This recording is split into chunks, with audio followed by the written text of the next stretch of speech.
یا الہی بخش دے سید کو روز حشر تو۔ یہاں پر پاس میں کوئی سنی مسجد نہیں ہے، صرف ایک وہابی کی مسجد ہے، تو کیا ان کے پیچھے نماز پڑھ سکتے ہیں یا نہیں؟ کئی مرتبہ اس کا جواب چینل سے دیا جا چکا ہے، اور وہابی کے پیچھے نماز پڑھنا، یہ جو لوگ سوال کرتے ہیں کہ کوئی سنی مسجد نہیں ہے اسی لیے وہابیوں کے پیچھے نماز پڑھ سکتے ہیں، یہ سوال بالکل ایسا ہی لگتا ہے جیسے کوئی شخص یہ کہنا چاہتا ہو کہ مجھے اپنی بہن کے نکاح کے لیے کوئی انسان نہیں ملا، تو کیا میں کتے سے نکاح کر سکتا ہوں یا جانور سے نکاح کر سکتا ہوں اگر انسان نہیں ملا؟ یہ بالکل ویسے ہی سوال ہے۔ اگر آپ کے پاس کوئی صحیح العقیدہ سنی امام آس پاس نہیں ہے تو آپ کو چاہیے کہ آپ اپنی تنہا نماز پڑھیں۔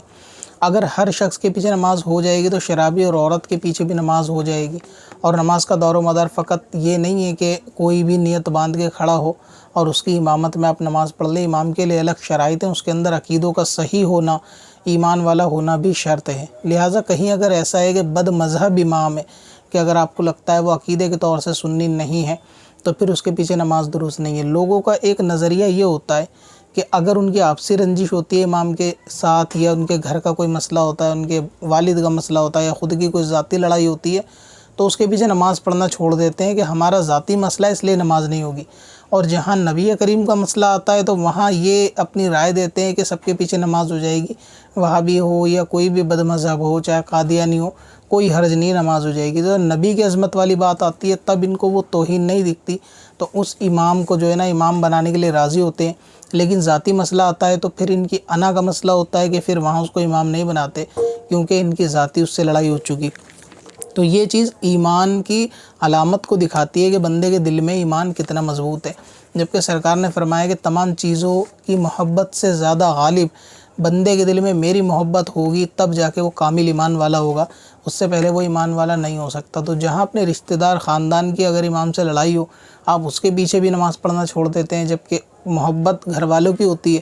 تو جو نبی پاک کے بارے میں برا عقیدہ، غلط عقیدہ رکھتا ہو، غلط تصور رکھتا ہو، اور اس باطل عقیدے پر قائم، اس کے پیچھے نماز کیسے ہو جائے گی؟ تو جو لوگوں کے تصور ہے کہ سب کے پیچھے نماز ہو جاتی ہے، اصل میں ان کو نماز پڑھنا آتی ہی نہیں ہے۔ وہ تنہا بھی پڑھیں گے تو ان کی نماز نہیں ہوگی، تو اس لیے ان کی نماز کہیں بھی پڑھیں، پڑھنا نہ پڑھنا برابر ہے۔ جن کو نماز پڑھنا ہی نہیں آتی تو وہ کسی بھی امام کے پیچھے جا کے ایکسرسائز کر لیتے ہیں، ورنہ کوئی بھی کسی بھی مکتب فکر کا عالم دین کبھی یہ نہیں کہے گا کہ ہر فرقے کے پیچھے نماز ہو جائے گی اگر وہ واقعی عالم دین ہے۔ آپ چاہیں دارالعلوم دیوبند کے فتوے اٹھا کے دیکھ لیں، ان کے فتوے بھی یہی ہیں کہ بریلویوں کے پیچھے نماز مکروہ تحریمی ہے، نہیں پڑھنی چاہیے، وہابیوں کے پیچھے نہیں پڑھنی چاہیے۔ اگر آپ دیکھنا چاہتے ہیں کہ دوسرے اماموں نے بھی اس طریقے کے فتاوی دیے ہیں جو فقہ کی روشنی میں، تو آپ سکندر وارسی اباؤٹ بریلوی فتنہ یوٹیوب کے اوپر سرچ کر لیں، آپ کو ایک ویڈیو مل جائے گی اور اس کے اندر پوری تفصیل موجود ہے۔ لہٰذا فقط اتنا دیکھنا کہ کلمہ ہی تو پڑھتا ہے بندہ مسلمان ہونا چاہیے، ضروری نہیں ہے۔ اس کی ایک چھوٹی سی مثال آپ سمجھیں کہ اگر کوئی شخص جو ہے اسلام کے تمام ارکانوں کو مانے، تمام پلر جو ہے نا پانچوں کے اوپر ایمان رکھے، سب چیز کے اوپر اعتماد رکھے، صرف ایک سورہ ناس کا انکار کر دے، وہ کہے کہ میں سارا قرآن مانتا ہوں، نماز، نبی، فرشتے، جن، آخرت، قبر، حشر سب کو مانتا ہوں، لیکن سورہ ناس کو نہیں مانتا کہ یہ قرآن نہیں ہے، فقط اس کا یہ نہ ماننے سے کہ اس کے پیچھے نماز ہو جائے گی؟ تو ایک چیز عقیدے کے اندر خرابی اگر ہو گئی تو باقی جتنی چیزوں کو وہ فالو کرتا ہے وہ سب اس کے لیے کوئی اہمیت نہیں رکھتی، وہ بالکل ویسے ہی اسلام سے باہر ہے جیسا ایک کافر ہوتا ہے، اس کا اسلام سے کوئی تعلق نہیں، لہٰذا اس کے پیچھے نماز درست نہیں۔ اب چاہے وہ سب چیزوں کو مانتا ہو، تو یہ جو لوگ ہیلے بہانے کرتے ہیں نا کہ وہ بھی نماز پڑھتے ہیں، وہ بھی کلمہ پڑھتے ہیں، وہ بھی یہ کرتے ہیں، تو کلمہ، نماز، روزہ سب کام کرنے کے بعد کسی ایک ضروریات دین کا انکار کرتا ہو تو اس کے پیچھے بھی نماز نہیں ہوگی۔ مثال کے طور پر کوئی مطلقاً نبی پاک کو علم غیب نہ مانتا ہو کہ نبی کو علم غیب نہیں ہوتا تو وہ شخص مسلمان نہیں ہے، تو اس کے پیچھے بھی نماز نہیں ہوگی۔ اسی طریقے سے اگر کوئی نبی کے بعد کسی کو نبوت کا دعویٰ کرتا ہو، تصور بھی رکھتا ہو کہ فلاں شخص نبی ہو سکتا ہے، تو ظاہر ہے کہ اس کے پیچھے بھی نماز نہیں ہوگی، پھر چاہے وہ کلمہ پڑھتا ہو۔ یہ بالکل ویسے ہی ہے کہ جیسے اچھی بریانی کے اندر گوشت اور چاول سب چیزیں بہترین ڈالی جائیں، لیکن اس کے اندر تھوڑی سی ایک ڈھکن شراب ڈال دی جائے تو وہ تمام کا تمام کھانا ناپاک ہو جائے گا۔ چاہے اس کے اندر آپ نے کتنی پاک اور اچھی غذائیں ڈالی ہوں وہ کسی کام کی نہیں ہے. ٹھیک ویسے ہی اگر کسی کے عقیدے میں خرابی ہے نا تو اس میں یہ نہیں دیکھا جاتا کہ کلمہ تو پڑھتا ہی ہے لہٰذا نماز ہو جائے گی. کلمہ تو وہ بھی پڑھتا ہے جو سورہ ناس کا انکار کر رہا ہے. کلمہ وہ بھی پڑھتا ہے کہ جو نبی کی نبوت کا انکار کر رہا ہے. کلمہ وہ بھی پڑھتا ہے جو حضرت علی کو دوسرے نبیوں سے افضل بتا رہا ہے. کلمہ وہ بھی پڑھ رہا ہے کہ جو یہ کہہ رہا ہے کہ فرشتے اور یہ سب چیزیں نہیں ہوتی, قبر کا عذاب کچھ نہیں ہوتا. تو کلمے تو یہ لوگ بھی پڑھ رہے ہوتے ہیں. تو فقط کلمہ پڑھ دینے کا مطلب یہ نہیں ہوتا.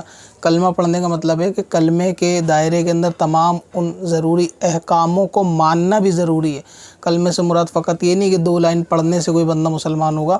اس 2 لائن کا مطلب یہ ہے کہ اس کے اندر سمائی ہوئی سارے احکاموں کو جو ضروریات دین ہیں ان کو ایکسیپٹ کرنا ہے, ان کو ماننا ہے. اور اس کی مثال آپ ایسے سمجھ لیں کہ کسی کو کوئی شرطوں کے لیے سگنیچر کرنے کے لیے اگر دیا گیا ہے 10 پیج کا کوئی ڈاکومنٹس اور اس سے کہا جائے اب یہ ساری شرطوں کو مان کے آخری پیج پہ دستخط کر دو, تو اس کا فقط دستخط جس پیج پہ ہو رہا ہے اس سے مطلب یہ نہیں ہے کہ فقط وہ پیج پہ دستخط کر دے گا تو وہ ایکسیپٹیبل ہوگا. اس دستخط کرنے کا مطلب یہ بنتا ہے کہ اس نے تمام 10 پیجوں کی شرائطوں کو ایکسیپٹ کیا ہے, تب یہ دستخط اس نے کیے ہیں. اگر وہ کسی بھی ایک پیج کی شرطوں کو نہیں مانتا اور وہ دستخط کرنا اس کا کوئی فائدہ نہیں دے گا. ٹھیک ویسے ہی جو کلمہ ہوتا ہے اس سے مراد یہ نہیں کہ فقط کسی نے کلمہ پڑھ لیا تو وہ مسلمان ہو گیا. کلمہ پڑھنے کے بعد بھی اگر کوئی کہے کہ میں جناتوں کو نہیں مانتا, میرا یقین نہیں ہے کہ جنات ہوتے ہیں, تو اس کا کلمہ پڑھنا نفع نہیں دے گا. تو کلمہ پڑھنے سے مراد یہ ہے کہ تمام شرائط جو دین اسلام کی ہیں, ضروریات دین کی, ان کو ماننا, جس کے اندر نبی کو نبی ماننا, فرشتوں کو, آخرت کو, اور جو ضروریات دین کی باتیں ہیں, عقائد ہیں, ان کو ماننا. یہ ان باتوں سے مراد ہوتی ہے. کلمے سے مراد یہ ہے. تو فقط کلمہ پڑھ لینا امام کا اور باقی دل میں عقیدے غلط رکھنا یہ درست نہیں ہے. لہٰذا کسی بھی بد مذہب کے پیچھے نماز پڑھنے سے بچیں. بہتر ہے کہ اپنی پڑھیں یا پھر صحیح العقیدہ سنی مسلمانوں دو. اور جو یہ کہہ رہے ہیں کہ بھئی کسی کے پیچھے پڑھ لو تو ان کو پڑھنے دو اپنی, انہیں کوئی دقت والی بات نہیں ہے. کیونکہ میں نے بتایا ایسے لوگوں کو اپنی نمازیں آتی بھی نہیں ہیں, تو اس لیے وہ کہیں بھی پڑھیں اس سے کوئی فرق نہیں پڑے گا. اب اپنی قضا عمری نمازوں کا حساب لگانا ہوا اور بھی آسان. وزٹ کریں qazakalculator.smswarsi.com پر اور اس کیلکولیٹر سے اپنی تمام قضا نمازوں کا حساب منٹوں میں کریں اور ڈاؤن لوڈ بھی کریں. کب سے اپنی خطاؤں کا شمارہ